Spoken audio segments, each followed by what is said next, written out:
Je tiens à rendre grâce et gloire à Dieu parce que nous avons été plusieurs chrétiens ces jours-ci, ces temps-ci, à faire une expérience qui, je pense, mérite d'être partagée ici. En tout cas, une expérience, j'ai envie de dire, de la gloire de Dieu qui mérite d'être partagée ici. Et je crois que ce que nous avons vécu mérite d'être témoigné. C'est pour ça que j'en parle et que j'en témoigne ici. Et toute la gloire revient à Dieu qui m'en donne la force. On va dire que plusieurs chrétiens autour de moi, proches de moi, se sont retrouvés à ma grande surprise parce que bien entendu je ne cherchais à ne provoquer d'épreuves ou à n'éprouver personne autour de moi. Mais il se trouve que j'ai dû partir un peu précipitamment, sans avoir pu avertir donc ces chrétiens autour de moi. Et j'ai pourtant laissé un message à leur attention, leur permettant de savoir, justement parce que je n'étais dans la dynamique de n'inquiéter ou de n'éprouver personne, j'ai laissé donc un message à leur attention afin qu'ils sachent que j'allais bien et qu'il ne s'agissait pas qu'ils s'inquiètent pour moi. Malheureusement, ils ne l'ont pas eu, ou s'ils l'ont vu, ils n'en ont pas pris la mesure et ont eu le temps de s'inquiéter pour moi. Et l'un d'entre eux m'a témoigné par la suite que l'ennemi s'est amusé à leur faire croire que j'étais morte et qu'ils entendaient distinctement dans leur tête que l'ennemi disait que j'étais décédée. Et c'est quand même atroce, encore une fois, le genre de méchanceté que l'ennemi fait. C'est là encore une illustration même de sa cruauté. Je vais vous dire comment, dans sa lâcheté, il n'a pas honte d'attaquer les chrétiens et d'attaquer les autres quand ils sont plus bas. On connaît son courage, hein, j'ai envie de dire. Il y a que, vous savez, quand il y a un combat entre deux personnes, il n'y a que le plus lâche qui peut attaquer l'homme qui est déjà à terre ou qui est déjà au plus bas de sa forme ou dans son plus grand état de faiblesse. Et c'est ce que l'ennemi fait chaque fois. Et je dénonce ici ces œuvres destructrices. Il est toujours en train de chercher à détruire, à nous atteindre par tous les moyens possibles et imaginables. De toute manière, le Seigneur Jésus nous en a averti en Jean 10, verset 10, et je lui rends grâce et gloire encore. Mais enfin, il se trouve que c'est une expérience que nous avons été plusieurs à vivre et nous nous rendons compte aussi par le biais de ces expériences-là que l'ennemi fait tout pour nous casser le moral, il fait tout pour pousser les gens à bout, pour casser leur moral, les amener à avoir des pensées négatives, à être dans le chagrin, la dépression, la confusion. Quand il ne va pas plus loin, il fait aussi tout pour pousser les gens au suicide une fois qu'il a fini de les déprimer. Et donc, en quelque part, le témoignage que je vous donne ici de la part du Seigneur Jésus est une invitation à ne surtout pas le laisser vous amener dans ces états psychologiques. Il cherche à tout faire pour que vous soyez psychologiquement, moralement au plus bas. Et bien sûr, des fois, ça va jusqu'à physiquement parce qu'il fait tout aussi pour nous rendre malades ou alors, une fois qu'on s'est rendu compte et qu'on essaie de se soigner, pour nous empêcher de nous soigner et de guérir. Et il fait aussi tout ce qu'il peut pour détruire frénétiquement l'humanité ou toute autre chose. Il est dans une dynamique de destruction. C'est d'ailleurs pourquoi nous prions le Seigneur pour que il nous protège des œuvres destructrices de l'ennemi. Tout ce qu'il fait vise à détruire d'une manière ou d'une autre. Quand c'est pas votre morale ou votre psychologie ou votre spiritualité ou votre foi en Jésus-Christ, eh bien c'est votre santé, c'est qu'il essaie d'atteindre et soit il essaie de vous rendre malade, soit si vous êtes déjà malade, de vous empêcher de guérir. Ça, c'est des choses que j'ai toujours vu faire et je les dénonce ici. Et il commence par attaquer dans les pensées et par essayer de voir s'il arrive à vous faire avoir les pensées les plus pessimistes et négatives que possible. Et de là voir s'il peut donc casser votre morale. Une fois qu'il est cassé, vous amener à déprimer. Une fois que vous déprimez, vous amener à penser au suicide, voire à vous suicider. Il pousse les gens à bout et il pousse les gens au suicide. Et donc, bien entendu, par le biais de ce qu'on appelle des esprits de suicide. Donc, je vous invite ici, au nom puissant du Seigneur Jésus, à ne jamais vous laisser aller au suicide. Dieu nous a donné la vie, ou nous l'a redonné en nous restaurant, en faisant de nous de nouvelles créations, comme ce passage de 2 Corinthiens 5, versets 17 à 18 nous le dit bien. Eh bien, si quelqu'un est dans Jésus-Christ, il est une nouvelle créature, ou encore une nouvelle création, vous diront certains, eh bien, comprenez bien qu'il est hors de question pour nous, après avoir vu Dieu nous donner la vie, restaurer nos vies, et même envoyer Jésus-Christ pour nous, puisque nous connaissons ce passage de 3 Jean 1, verset 2, dont le Seigneur, où le Seigneur nous dit comment il veut nous bénir et comment il veut que nous soyons en bonne santé. Ce n'est pas le passage que j'allais citer, mais il est de toute manière totalement à propos et le bienvenu par rapport à l'explication que je suis en train de donner et au témoignage que je suis en train de donner. Je pensais plutôt à Jean 3, versets 16 à 17, où il est écrit que « Car Dieu a tant aimé le monde qu'il a donné son Fils unique Jésus-Christ, afin que quiconque croit en lui ne périsse point et ait la vie éternelle. » Et ce que je cherchais à dire, c'est que si Dieu a envoyé Jésus-Christ pour nous, comme seul sauveur de l'humanité, comme Acte 4, verset 12 le démontre bien, ce passage biblique nous le démontre bien, eh bien, il s'agit pour nous de comprendre que si Jésus-Christ est mort pour nous à la croix, ce n'est pas pour que nous allions mourir derrière, mais c'est bien pour qu'aucune épreuve ne nous détruise. Il s'est laissé atteindre par l'épreuve, sachant que même s'il allait mourir, Dieu allait agir, et bien entendu toute la gloire revient à Dieu, à Jésus, à son Saint-Esprit. Toute la gloire revient à Dieu qui lui en particulier a démontré sa toute puissance, puisqu'il n'a pas laissé le séjour des morts triompher sur son Fils Jésus-Christ, ni la mort ni le séjour des morts, et qu'il a ressuscité Jésus-Christ le 3e jour. Et comme j'aime à le dire, si Jésus-Christ est ressuscité, c'est qu'il est vivant, et il nous dit d'ailleurs dans ce passage de Jean, jusqu'à maintenant mon Père agit, moi aussi j'agis. Et donc si Jésus-Christ est mort pour nous sur la croix, et qu'il est ressuscité, ce n'est pas pour que nous laissions mourir ou que nous allions nous suicider derrière. Dieu a fait un trop grand sacrifice avec le sacrifice de Jésus-Christ, pour que nous continuions à avoir la vie et à être victorieux de toute épreuve.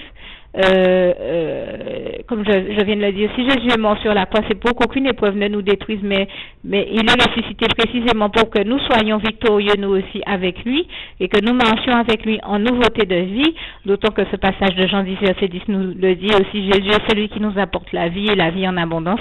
Donc il ne s'agit certainement pas de se laisser aller ni à la mort ni au suicide, mais bien au contraire, de continuer à aller de l'avant avec Jésus-Christ, toujours plus loin, toujours plus haut, dans notre marche par la foi avec et pour Jésus-Christ, et ça implique d'aimer la vie, de tout faire pour continuer à vivre et à découvrir le bonheur de la qualité de vie que Dieu, Jésus-Christ et son Saint-Esprit nous offrent, et je lui rends grâce et gloire pour ça, puisque comme j'aime à le dire, Jésus-Christ, Dieu est le meilleur, et il veut nous faire expérimenter le meilleur. Il nous donne toujours ce qui nous convient, au mieux ce qu'il y a de meilleur pour nous tous. Et je le dis et je précise ici que quand je dis que Dieu nous donne ce qu'il y a de meilleur, non pas ce que nous imaginons être le meilleur pour nous, mais ce qui est réellement le meilleur pour nous, parce que Dieu seul sait mieux que nous ce qu'il y a de meilleur, de bon et de meilleur pour nous, et il nous le donne toujours, et je lui rends grâce et gloire pour cela. Et donc ce que j'ai voulu dire et ce dont j'ai voulu témoigner, c'est que de la même manière qu'il y a un peu plus de mois, on m'a fait ce témoignage que l'ennemi s'amusait à dire en mon absence que j'étais décédée pour inquiéter les gens. Et bien de la même manière, hier j'ai vécu une expérience où je ne vais pas comparer je ne compare pas ce qui n'est pas comparable. Je ne vais pas comparer l'être humain et les animaux. Je laisse chacun à leur place, l'être humain à sa place d'être humain et l'animal à sa place d'animal. Mais vous savez ce que c'est quand on aime ces animaux, quand on aime les animaux dont Dieu nous a bénis, qu'on a pris conscience que ce sont des compagnons de vie que Dieu a placés dans nos vies pour nous bénir. En tout cas, nous sommes là aussi beaucoup de chrétiens avons pris conscience de ça et à le reconnaître et à remercier Dieu pour cela. Et moi, je le remercie et je lui rends grâce et gloire. Donc, j'ai 2 chiens et de mes chiens, ce n'est même pas mon préféré qui qui manquait, mais c'est quand même l'un des compagnons de vie que le Seigneur a placé dans nos vies. Et vous savez, mine de rien, nos animaux font partie aussi de nos familles, même si nous ne les prenons pas pour des membres humains de la famille, mais ils font partie de la famille. Là, j'en veux pour preuve que donc ce petit chien qui n'est pas mon préféré, mais que j'aime quand même beaucoup, puisque c'est un compagnon de vie que le Seigneur a placé dans ma vie, dans ma famille et dans ma maison, ben j'en prends soin, même si ce n'est pas mon chien préféré, je suis incapable de lui faire du mal et j'en prends soin, tout comme je prends encore bien sûr soin, tout comme je prends aussi soin de mon autre chien, mais c'est vrai que l'autre chien dont je parle est beaucoup plus proche de moi. Donc, mais même si l'autre n'est pas nécessairement, on va dire, c'est pas le mien à la maison, donc on n'est pas très proche, on n'est pas aussi proche qu'avec l'autre, mais j'en prends soin, je m'occupe de lui, quand il faut lui donner à manger, à boire ou lui faire un câlin, je ne refuse jamais de le faire. Et donc, ce petit chien, il est, ces temps-ci, de plus en plus, on va dire, fatigué. Il est plus vieux que l'autre, donc il aurait une tendance à devenir sénile, c'est-à-dire qu'il commence à avoir un peu le comportement de quelqu'un qui aurait un Alzheimer. Il fait des choses que personne ne comprend et il a toujours été d'un tempérament vagabond et en plus, c'est un peu pourquoi je ne l'aime pas. Enfin, quand je dis je ne l'aime pas, je ne suis pas capable de lui faire de mal et ce que je n'aime pas, c'est son tempérament. Parce que ça fait tous les deux, on les a à la maison depuis plus de 10 ans et je pense que c'est quelque chose comme peut-être environ je sais que j'ai déjà eu plus de 12 chiens dans ma vie, donc j'ai eu l'occasion d'en faire l'expérience et de me rendre compte que chaque chien a son caractère qui est unique et son tempérament, son fonctionnement et en fait et son comportement aussi. Et le comportement de ce chien-là a toujours été problématique, pas seulement pour moi, mais pour d'autres aussi qui le reconnaissent et c'est pour ça que, enfin, j'essaie de m'exprimer au mieux. Ce n'est pas que je ne l'aime pas, c'est que je n'aime pas son comportement. Et puisque lui, je l'aime beaucoup, je rêve de le prendre dans mes bras, mais justement, il a un tempérament où il est tellement pénible que c'est difficile. Il a un comportement qui fait qu'il est difficile, pas seulement pour moi, je suis pas la seule à me plaindre de son comportement. J'ai même une amie qui se moque beaucoup de lui avec ses bêtises. Même là, quand elle se moque de lui, ça m'amuse pas parce que justement, je l'aime un minimum. Mais je veux dire, c'est vrai qu'il a un caractère pas possible. Tant et si bien que, par exemple, j'ai toujours rêvé de le prendre dans mes bras et de lui faire un câlin, mais c'est un chien qui, quand j'essaie de le faire, va me faire oh. Et un jour, on a eu à l'amener chez un vétérinaire, il a mordu le vétérinaire comme ça, alors que le vétérinaire ne lui avait rien fait et cherchait à lui faire du bien. Il est comme ça, il a un seul caractère, et d'un autre côté, il va venir vous chercher à un moment où vous ne vous attendez pas, et chercher à vous imposer une séance de câlinothérapie, comme dirait l'autre, de faire un câlin à un moment où vous ne vous attendez pas du tout, ou surtout vous êtes très occupé et pas nécessairement disposé à faire un câlin, et là il va falloir que vous vous pliez à l'exercice. Donc c'est vrai que c'est vraiment particulier. Alors je m'excuse, je suis rentrée dans beaucoup de détails dans lesquels je ne serais pas rentrée en temps normal, ça ne faisait pas partie des choses dont je pensais témoigner. Le Seigneur seul sait pourquoi il m'a permis de parler de ces choses. Et toute la gloire lui revient, mais c'est juste parce que j'ai voulu être claire. Quand j'ai dit je ne l'aime pas, j'ai pas la sensation de ne pas l'aimer, je crois que je l'aime beaucoup plus que ce que je ne pense, mais il y a simplement que c'est vrai, je n'aime pas son comportement. Et donc j'ai juste voulu clarifier ce point-là des choses, et ça a pris un peu plus de temps, désolé. Mais pour revenir à mon propos, eh bien voilà l'une des choses qui m'a permis de me rendre compte que, mais je savais déjà que je l'aime beaucoup plus que lui, je l'aime, c'est vraiment son comportement que je n'aime pas. Et en l'occurrence, eh bien, voilà, comme il a toujours fait qu'à sa tête, il a cette habitude des fois décider de partir, surtout quand une porte est entrebâillée, il en profite pour s'échapper, mais il revient toujours. Et tant qu'il était jeune et dynamique, c'était pas problématique parce qu'on savait qu'il reviendrait.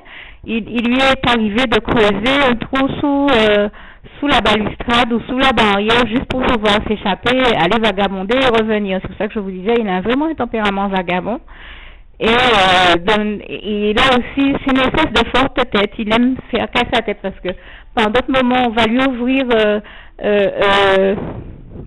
la porte ou la barrière pour le laisser aller faire sa promenade et et ses besoins et revenir. S'il a décidé que c'est pas le moment, il n'en a pas envie, eh bien, il nous faut savoir qu'il partira pas même si on lui ouvre la porte. Donc, je vous dis, il a toujours eu un caractère pas possible. Et résultat, tant qu'il était jeune et dynamique, c'était pas problématique, pardon, mais maintenant ça posait pas problème. Mais maintenant qu'il est devenu vieux, qu'il a une tendance à être sénile et à ne plus réagir à certaines choses, à certains stimuli, tels que celui de notre voix, comme par exemple avant quand il partait et que il retrouvait pas son chemin, il nous suffisait ça arrivait vraiment très rarement de l'appeler, et ben il revenait tout de suite. Maintenant, même quand il est sur la propriété même qu'on l'appelle, il nous entend parler, on sent qu'il sait qu'on lui parle, mais il réagit plus, c'est-à-dire qu'il vient plus, ou par moment on peut lui parler, il capte pas, on a l'impression qu'il capte pas, enfin, qu'il est déconnecté. Je peux pas vraiment bien expliquer cette réalité-là, mais il est un peu comme quelqu'un qui nous reconnaît plus ou reconnaît plus notre voix, donc il est dans des comportements vraiment bizarres, et ça faisait déjà un bon mois que je me disais, ce chien-là, il faut faire attention à lui. Maintenant, on peut plus le laisser faire un certain nombre de choses qu'il faisait avant, parce qu'il est capable de partir dans la rue à un moment où on regarde pas, de se perdre et de ne pas retrouver son chemin, parce que des fois il n'arrive pas à retrouver son chemin en restant dans le jardin même, donc vraiment tout près de la véranda, il s'y retrouve pas. Si on va pas le chercher, il est capable de passer la nuit parce qu'il s'est perdu dans notre jardin, dans le petit espace de notre jardin même. Donc je me disais, maintenant il faut surtout pas le laisser aller dans la rue. Il avait l'habitude d'aller voir les copains, comme tout le monde le connaît dans le quartier, tout le monde l'aime beaucoup parce qu'il est très beau. Ça n'a jamais posé de problème, ça fait plus de 25 ans que je vis dans ce quartier, tout le monde l'a toujours beaucoup aimé. Mais là, je me disais, on peut plus le laisser faire ça parce qu'il retrouve pas son chemin. Et ça n'a pas raté. Hier, il a profité d'un moment d'inattention pour s'échapper. Et un moment où quelqu'un avait mal fermé le portail, donc il a profité de ça pour passer dans l'entrebâillement de la porte, enfin, ou du portail si vous préférez, s'échapper. Et je peux vous dire que on a été plusieurs à avoir des surfroides avec ça, parce qu'on sait dans quel état j'ai envie de dire psychologique il est maintenant et comment il réagit plus à rien. Donc bon, c'était vraiment effrayant. En plus j'habite non loin d'une nationale et bon, je veux dire, il y a un certain trafic routier, donc vous comprenez que ça nous a inquiétés. En plus, de l'autre côté de la nationale, il y avait une manifestation publique qui a amené vraiment, j'ai envie de dire, une grosse foule. Donc on se disait, n'importe qui peut le prendre parce qu'il est beau, ou n'importe quoi peut lui arriver. Donc c'était vraiment un moment éprouvant pour nous tous. On a passé l'après-midi à faire une espèce de battue, à le chercher.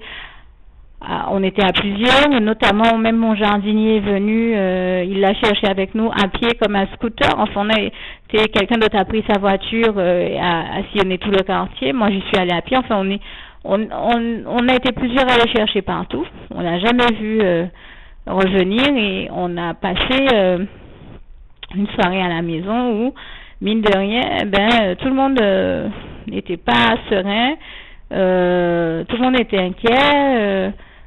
Il y a quelqu'un à la maison qui dormait même pas, qui allait toutes les 10 minutes regarder s'il n'était pas près du portail, s'il n'était pas rentré.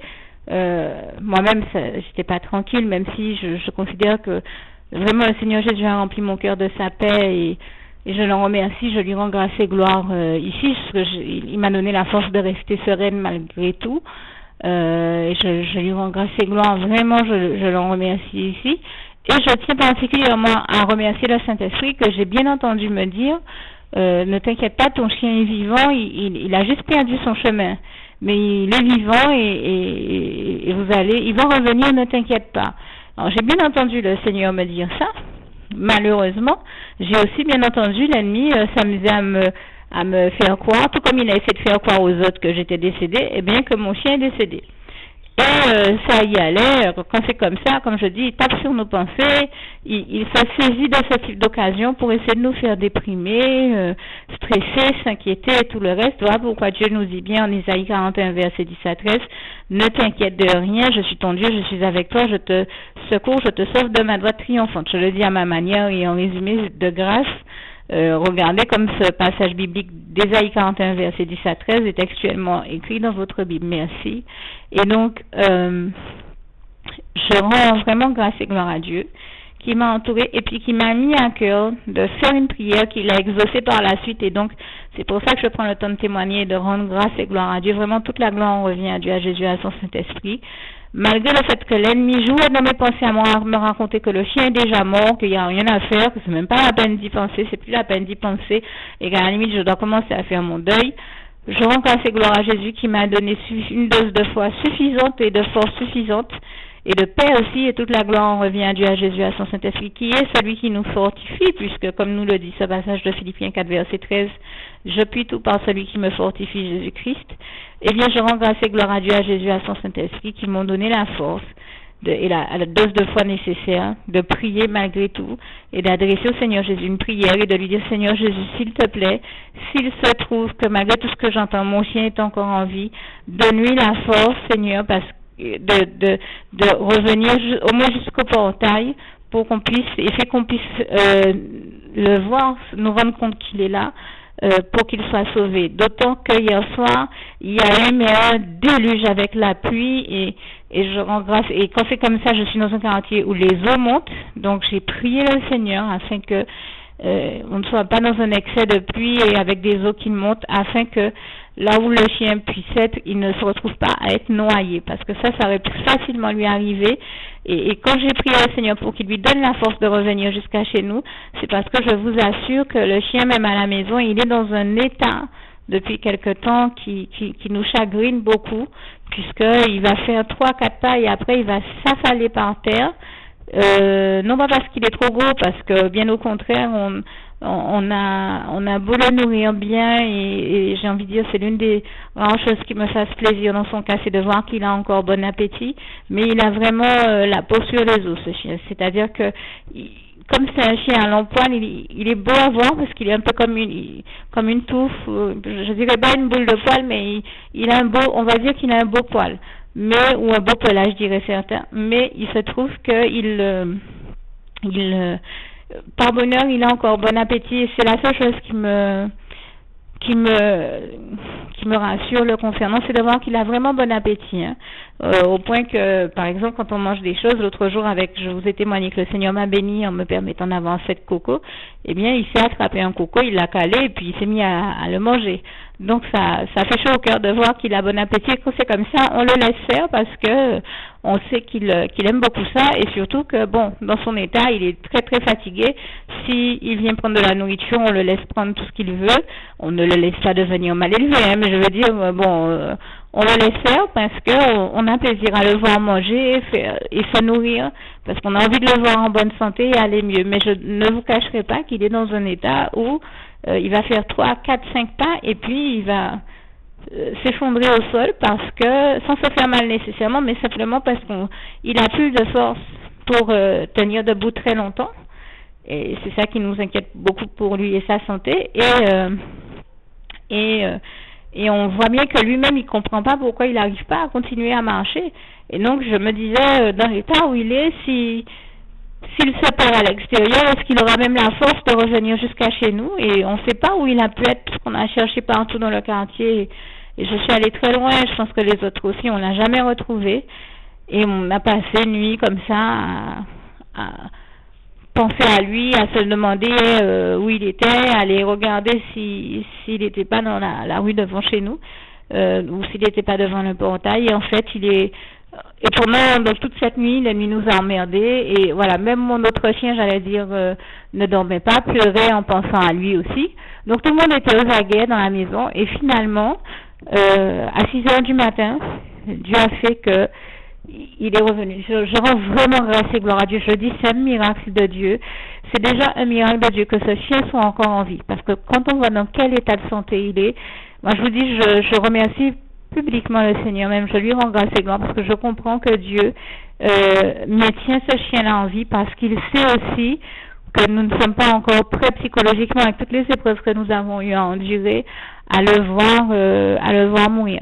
Ça, je remercie vraiment Dieu pour ça parce que je comprends que c'est l'une de ses grâces et je lui rends vraiment grâce et gloire et je comprends que Dieu a exaucé là encore ma prière d'hier soir parce qu'il sait que nous ne sommes pas prêts.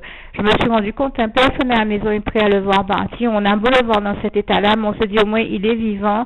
On peut encore partager de bonnes choses avec lui, lui faire manger des bonnes choses qu'il aime.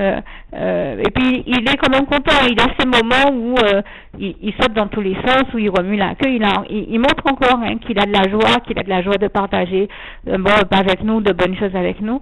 Donc on a encore besoin de ça, parce que ça fait plus de 10 ans quand même qu'on a à la maison, on est encore habitué à lui.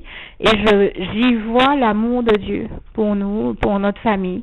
Et je tenais vraiment à rendre grâce et gloire à Dieu, à l'en remercier et à dire encore que toute la gloire revient à Dieu, à Jésus, à son Saint-Esprit qui exauce toujours toutes nos bonnes prières. Vous invitez à ne jamais laisser l'ennemi vous décourager, vous faire déprimer et encore moins vous amener, ne le laissez pas vous amener dans des pensées de suicide et bien entendu ne passez jamais à l'acte. Il est hors de question de se suicider quand Jésus nous a aussi glorieusement sauvés. Et je rends grâce et gloire à Jésus qui exauce toujours toutes nos bonnes prières. Je le remercie vraiment de m'avoir donné la force, même quand l'ennemi essayait de faire que mon moral soit au plus bas en me disant que mon chien était décédé. Et bien que merci Jésus de m'avoir vraiment donné la force de te prier et de te demander de lui donner justement à lui ce chien la force de revenir jusqu'à la maison s'il était encore en vie et puis surtout de le protéger de là où il était et de faire qu'il ne se noie pas avec la montée des eaux. Et donc je remercie le Seigneur Jésus parce que je sais qu'il aime en plus aller se coucher dans des buses ou dans des endroits, dans des espèces de... Quand il y a un canal quelque part, il va se coucher dedans. Et c'est précisément là où les endroits où l'eau commence à monter. Donc il aurait pu se retrouver être noyé. Donc je tenais vraiment à remercier le Seigneur Jésus, à lui rendre grâce et gloire. Je le dis vraiment, toute la gloire revient à Dieu, à Jésus et à son Saint-Esprit, qui a permis que le chien ne se noie pas, qu'il l'a protégé et qui lui a donné la force de revenir jusqu'à chez nous à 6 heures du matin et on l'a trouvé, on a pu le récupérer. Il était trempé et il a tremblé jusqu'à midi aujourd'hui, mais on l'a bien essuyé, recouvert et même recouvert et essuyé, il tremblait encore, mais il est en vie et il va beaucoup mieux maintenant et je rends grâce et gloire à Dieu. Vraiment, je tenais à remercier le Seigneur aujourd'hui. Toute la gloire en revient à Dieu, à Jésus, à son Saint-Esprit. Et merci aussi Seigneur parce que tu nous protèges et que tu prends tendrement soin de nous tous. Louange, honneur et gloire à toi Seigneur. Merci.